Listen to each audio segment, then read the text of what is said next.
Last week, President Joe Biden finally announced his long-in-the-works plan to forgive federal student loan debt, and the reactions to it from across the political spectrum have been sadly predictable. First of all, let me summarize the plan. If you earn less than $125,000 a year as an individual, or less than $250,000 a year as a married couple, you can have up to $10,000 of student loan debt forgiven. If you received Pell Grants, you can have up to $20,000 of student loan debt forgiven.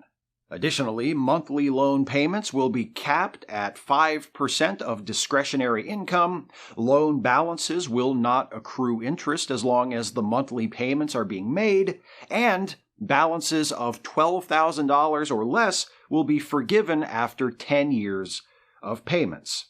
And this all applies only to federal student loans. If you owe your student loan to a private institution, this doesn't apply to you. I'm afraid the president doesn't have the power to summarily cancel private debt.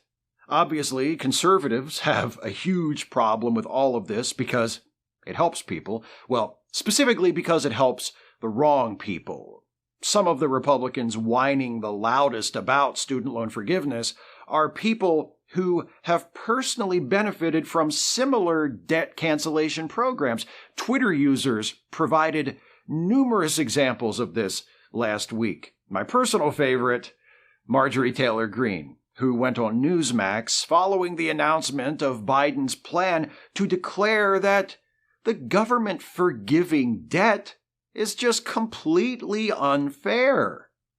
Apparently, she didn't feel that way in 2020 when she had a PPP loan completely forgiven in the amount of over $180,000, which is 9 times the maximum amount of debt forgiveness someone can claim under the Biden plan, which means, by her own logic, Greene having her debt forgiven was 9 times more unfair than a Pell Grant recipient having their debt forgiven.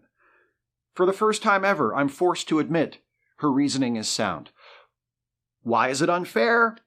According to Greene's fellow Republican member of Congress, Jim Jordan, it's unfair because what about Americans who already paid off their student loans? First of all, Jim, hilarious.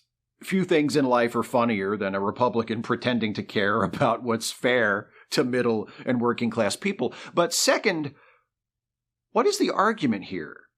That because some people already paid their student loans back, nobody should have their student debt forgiven? Leaving aside the fact that there have already been federal programs through which borrowers can have their student debt forgiven operating for years. I assume Republicans don't like those either. They just don't make such a big deal about it in public. Why should the government or anyone opt to not help people out of a jam because there are other people who were able to get out of the jam on their own before the help was available? Sure, putting seatbelts in cars will save lives, but it just doesn't seem fair to all those people who survived crashes in cars without seatbelts.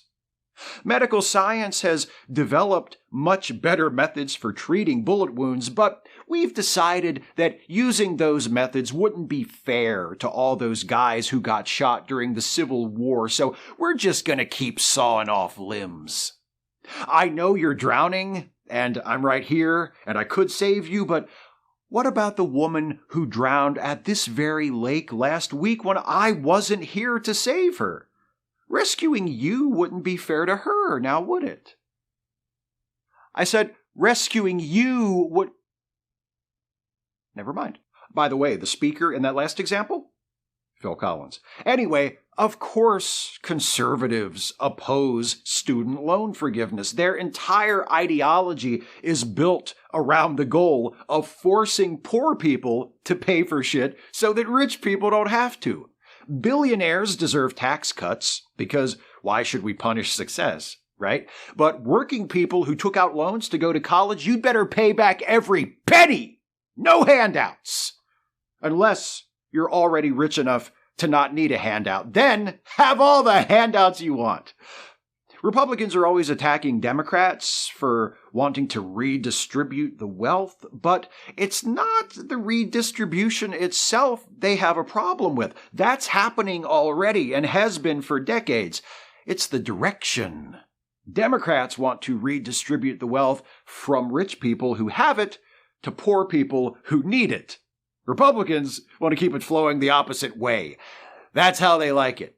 So conservatives, Republicans, whatever they want to call themselves, those assholes over there, no surprise, they're unhappy about this. But they're not the only ones who have been complaining about the student loan forgiveness plan. President Biden's been catching shit for it from the left as well. Unlike the whinging from the right, I'm mostly sympathetic to the complaints about Biden's plan from the left. This is mainly due to the fact that left-wingers are mad that Biden isn't helping enough people, while right-wingers are mad that Biden is helping anyone who needs help at all. As is usually the case whenever the Democratic Party somehow manages to be responsible for a good thing happening, the reaction to Biden's student debt forgiveness plan from folks on the left seems to be breaking down into two groups. Those who are dissatisfied but ready to claim this as a small victory and keep pushing for more progress, and those who defiantly refuse to have realistic expectations for anything ever. But see, even people in that second group I have sympathy for, because it's easy for some asshole like me to say, y'all just need to calm down and learn to manage your expectations, when the problem at hand doesn't really affect me. But student loan debt does affect the lives of millions of people, and if some of those people are pissed right now because they don't qualify to have their debt reduced under Biden's plan, who am I to say they're wrong to feel that way? Given the action he has decided to take, it's reasonable to assume that Biden could have done more, but decided for whatever reason not to. That is frustrating. I understand that frustration. I share it. But there are different ways to handle that frustration. You can do what progressives in Congress like Ilhan Omar and Elizabeth Warren have done and point out the benefits of the current plan while also emphasizing that this should be a first step, not a final destination. Or you can metaphorically spit in Joe Biden's face because he didn't give you everything you wanted. Again, I understand the emotion that underlies that second response. But I gotta say, not productive. Do I wish Biden's plan to forgive student debt wasn't means-tested? Yes. Do I wish more people qualified and that more of their debt would be canceled? Yes. Do I wish the plan did more to address other areas of the student debt crisis so that this won't continue to be a problem for students in the future? Yes. And I think it's not only fair to talk about those things, it's necessary. We need to keep pushing, because one thing we should all agree on is that these actions by President Biden do not solve the problem. There's still a lot of work to be done on this issue. So let's keep up the pressure on the president and Congress to do that work. But while we do that, let's also acknowledge the massive amount of good that has been done here. According to the White House, Biden's plan will wipe out the remaining student debt of 20 million people and provide some relief to as many as 43 million people. That is a big deal. Also, by specifically targeting Pell Grant recipients for greater debt reduction, the plan disproportionately benefits Black people and other people of color who are more likely to receive Pell Grants to help pay for their education. And according to estimates by the Department of Education, 87% of the benefits from this plan will go to borrowers who earn less than $75,000 a year. So, while President Biden could be doing more to help, the help he is providing is going overwhelmingly to the people who need it the most. Is it enough? Hell no. But it's not nothing. Look, I wish Democratic politicians weren't such cowards. I wish we didn't have to push and prod and pressure them into doing stuff like this. I wish they didn't care so much about what Republicans will say when they do stuff like this. I hope someday we can change all of those things and have a party and a country led by bold, compassionate, visionary progressives willing to take big swings at our biggest problems. But for right now, it is what it is.